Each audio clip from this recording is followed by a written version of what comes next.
Breaking news మహబూబాబాద్‌లో దారుణ సంఘటన చోటు చేసుకుంది.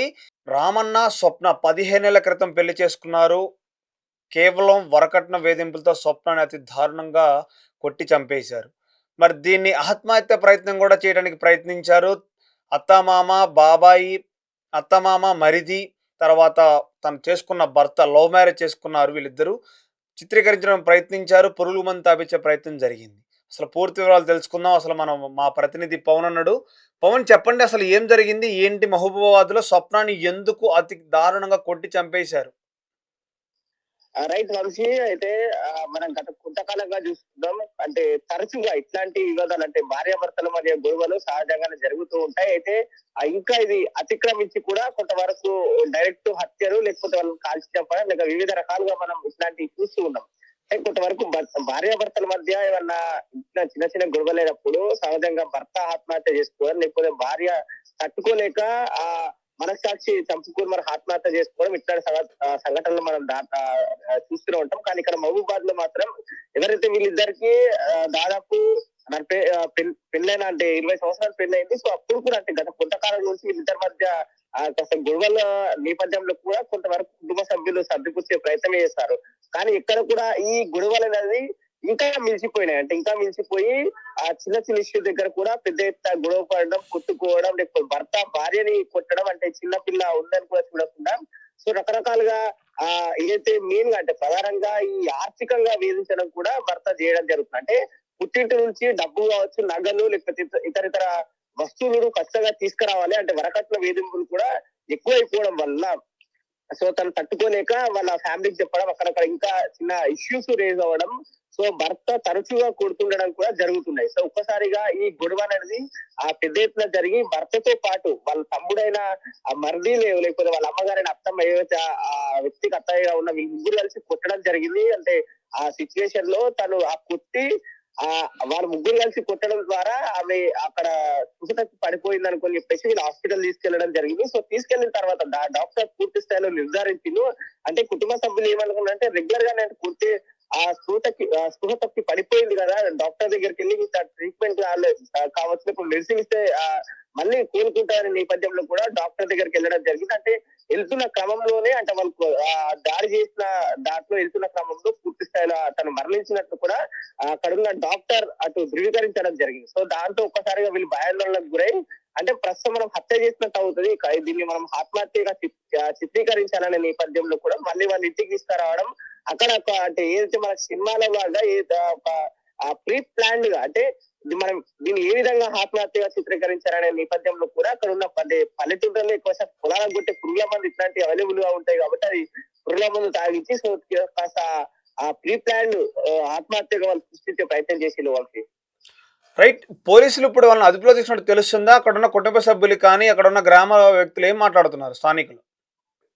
అంటే ప్రధానంగా ఎవరైతే కుటుంబ సభ్యులు ఉంటారో అంటే భర్తకు సంబంధించిన కుటుంబ సభ్యులు మాత్రం ఇది తను మనస్తాపానికి గురై ఆత్మహత్య చేసుకుందని చెప్పేసి కూడా ఇక్కడ భర్తకు సంబంధించిన కుటుంబ సభ్యులు చెప్పడం జరుగుతుంది. కానీ పోలీసులు విచారించినప్పుడు మాత్రం అక్కడ ఏదైతే వాళ్ళ పాప చిన్న పిల్ల ఉంది, ఆ పిల్ల మాత్రం చెప్పింది ఏంటంటే రేకుల ఇంట్లో బంధించి మరి మా నానమ్మ కావచ్చు లేకపోతే బాబాయ్ నాన్న కలిసి వీళ్ళు ముగ్గురు మా అమ్మని కొట్టారు, ఆ కొడుకున్న నేపథ్యంలో చనిపోయిందని చెప్పేసి కూడా చిన్న పాప ఇటు అమ్మాయి వాళ్ళ కుటుంబ సభ్యులకు కావచ్చు పోలీసులకు కాస్త చెప్పే ప్రయత్నం చేసింది. సో పోలీసులు ఒక్కసారి అమ్మాయి వాళ్ళ కుటుంబ సభ్యులు మాత్రం ఆందోళన వ్యక్తం చేసింది. నిజంగా మేము ఈ దాన సంస్కారాలు కూడా మేము చెయ్యము, ఇక్కడ ఉన్న ఈ డెడ్ బాడీని ఇలాగే వస్తాం, ఖచ్చితంగా పోలీసు వారు పూర్తి స్థాయిలో చర్యలు తీసుకుంటే తప్ప మేము దీన్ని ముందుకు తీసుకెళ్ళాము. ఎవరైతే కుట్టిన వాళ్ళు అంటే ఎవరైతే ప్రధానంగా ఈ హత్యకు పాల్పడ్డ వాళ్ళని శిక్షించే వరకు మేము ఈ కార్యక్రమాలు కూడా పూర్తి చేయమని చెప్పేసి కూడా కాస్త వాళ్ళు ఆందోళన వ్యక్తం చేస్తుంది. సో ఒక్కసారిగా గ్రామస్తుల్లో ఒక ఆందోళన నెలకొంది. అంటే చాలా మంది విచారణ కూడా వ్యక్తం చేస్తున్నారు. అంటే ఇట్లా గత కొన్ని రోజులుగా గొడవలున్న అయితే మాట నిజం కానీ మరి ఇంతలా ఉన్నాయి, చంపేంతలా ఉన్నాయి కూడా మేము ఇప్పుడు ఎక్కడ కూడా అనుకోలేమని చెప్పేసి కూడా పోలీస్ విచారణలో వాళ్ళు చెప్పడం జరుగుతుంది. అంటే పవన్ రామన్ ఇంటి పైన అక్కడున్న కుటుంబ సభ్యులందరూ కలిసి దాడి చేసినట్టుగా చెప్తున్నారు. ఆ స్వప్న కుటుంబ సభ్యులందరూ దాడి చేసినట్టుగా చెప్తున్నారు మరి.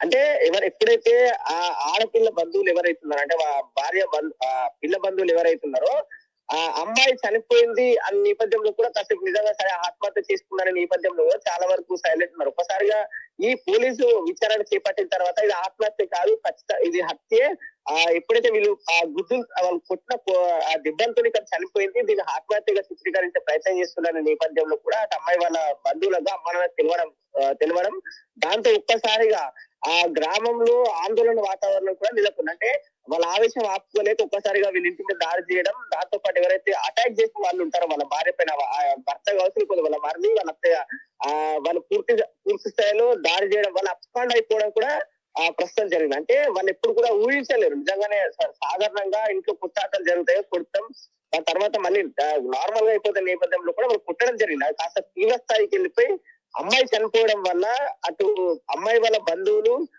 ఆవేదన ఆపుకోలేక ఇంటిపైన దాడి చేసినట్టు కూడా ప్రస్తుతం మనకి ఇక్కడ ఉన్న గ్రామస్తులు చెప్పడం జరుగుతుంది. అంటే పవన్ వీళ్ళిద్దరికి పెళ్ళై 15 ఏళ్ళు అవుతుంది. వీళ్ళిద్దరి మధ్యన ఎప్పుడు గొడవలు అవుతున్నాయని స్థానికులు చెప్తున్నారా? లేకపోతే కేవలం వరకట్నం వేధింపులేనా? లేకపోతే వేరే కోణం ఏమన్నా ఉందా ఈ హత్యకి? అంటే సాధారణంగా వరకట్న వేధింపులు అనేది మనం సాధారణ గతంలో ఎక్కువ చూసేవాళ్ళం. ప్రస్తుతం తగ్గిందనుకోవచ్చు. ఎప్పుడైతే అరేంజ్ మ్యారేజ్ చేసుకున్న వాళ్ళకు ఈ వరకట్న వేధింపులు అనేది చాలా వరకు మనం గతంలో కొంతవరకు అయితే సిచ్యువేషన్స్ మనం చూసుకోవచ్చు. ప్రస్తుతం ఇక్కడ ఎవరైతే వీళ్ళు అరేంజ్ మ్యారేజ్ కాదు, అంటే దీనికి భిన్నంగా వీళ్ళు ఇద్దరు కలిసి ఇష్టపడి మరి మ్యారేజ్ చేసుకోవడం జరిగింది.